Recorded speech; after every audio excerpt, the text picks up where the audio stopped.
Liquor scam కేసులో సుదీర్ఘ కాలంగా న్యాయ పోరాటం చేస్తున్న తెలంగాణ జాగృతి అధ్యక్షురాలు మాజీ ఎమ్మెల్సీ కల్వకుంట్ల కవితకు పెను ఊరట లభించింది. ఈ కేసులో ఆమె నేరం చేసినట్లు నిరూపించేందుకు సరైన ఆధారాలు లేవని పేర్కొంటూ ఢిల్లీలోని రౌస్ అవెన్యూ కోర్టు ఆమెకు క్లీన్ చిట్ ఇచ్చింది. దీంతో ఈ వివాదంలో కవిత నిర్దోషి అని కోర్టు తీర్పు ద్వారా స్పష్టమైంది.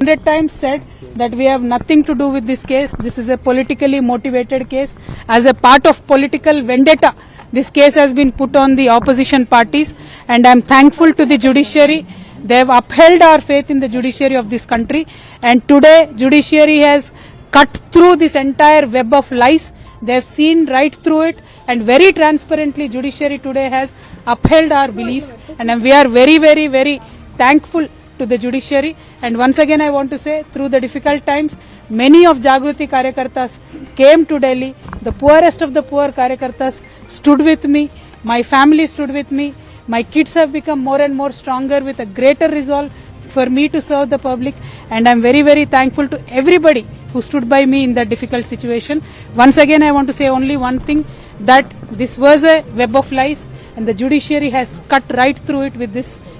ఇదే సమయంలో బీఆర్ఎస్ బీజేపీతో పొత్తుకు సిద్ధమైందని ఈ ప్రస్తావన తన ముందుకు రాగా వ్యతిరేకించినట్టు కవిత గతంలో పేర్కొన్న విషయం తెలిసిందే. ఢిల్లీ మద్యం విధానం కేసులో ఊహించని మలుపు చోటు చేసుకుంది. గత కొంతకాలంగా దేశ రాజకీయాలను కుదిపేస్తున్న ఈ కేసులో కల్వకుంట్ల కవిత ఢిల్లీ మాజీ సీఎం అరవింద్ కేజ్రీవాల్ సహా 20 మందిని రౌస్ అవెన్యూ కోర్టు నిర్దోషులుగా ప్రకటించింది. ఈ సందర్భంగా దర్యాప్తు సంస్థ సిబిఐ తీర్పుపై ధర్మాసనం తీవ్ర స్థాయిలో విరుచుకుపడింది. సరైన సాక్ష్యాధారాలు లేకుండా అగ్రనేతలపై కేసులు ఎలా పెడతారు, అభియోగాలు ఎలా మోపుతారని న్యాయస్థానం ప్రశ్నించింది. కావాలనే ఈ కేసులో కవితను ఇతరులను ఇరికించినట్టు కనిపిస్తోందని దర్యాప్తు సంస్థల పనితీరుపై కోర్టు మండిపడింది. ఎటువంటి ప్రాథమిక ఆధారాలు లేనందున ఈ కేసు నిలవదని పేర్కొంటూ నిందితులందరినీ నిర్దోషులుగా విడుదల చేస్తూ తీర్పిచ్చింది. గత ఎన్నికలకు ముందు బీఆర్ఎస్ పార్టీ పరువు ప్రతిష్టలను దెబ్బతీసేందుకు కేంద్రంలోని బీజేపీ ప్రభుత్వం సిబిఐని పావుగా వాడుకుందని కవిత మొదటి నుంచి ఆరోపిస్తూనే ఉన్నారు. నేను ఏ తప్పు చేయలేదు, కడిగిన ముత్యంలా బయటకొస్తానని కవిత గతంలో ధీమాగా చెప్పిన మాటలు నేడు కోర్టు తీర్పుతో నిజమయ్యాయి. 2021-22 ఏడాదిలో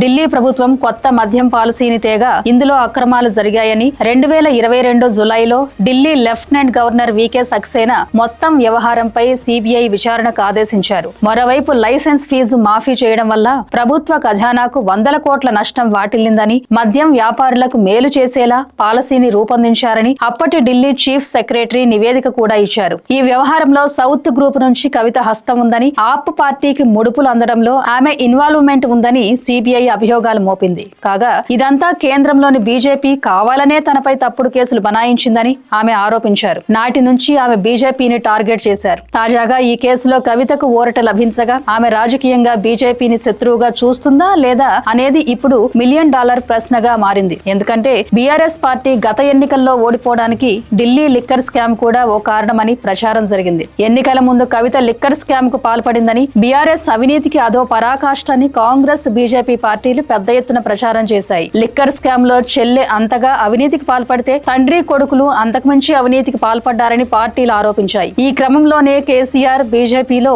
బీఆర్ఎస్ ను విలీనం చేస్తామని ప్రకటించినప్పుడు కవిత వ్యతిరేకించినట్టు పేర్కొంది. ఆ కారణంగానే కల్వకుంట్ల కుటుంబంలో మనస్పర్ధలు రావడం, కవిత పార్టీ నుంచి బయటకు రావడం జరిగిన విషయం తెలిసిందే. ఈ నేపథ్యంలో తన రాజకీయ జీవితం కోసం భవిష్యత్తులో కవిత బీజేపీతో దోస్తీ చేస్తుందా, శత్రుత్వం కొనసాగిస్తుందా తెలియాల్సి ఉంది.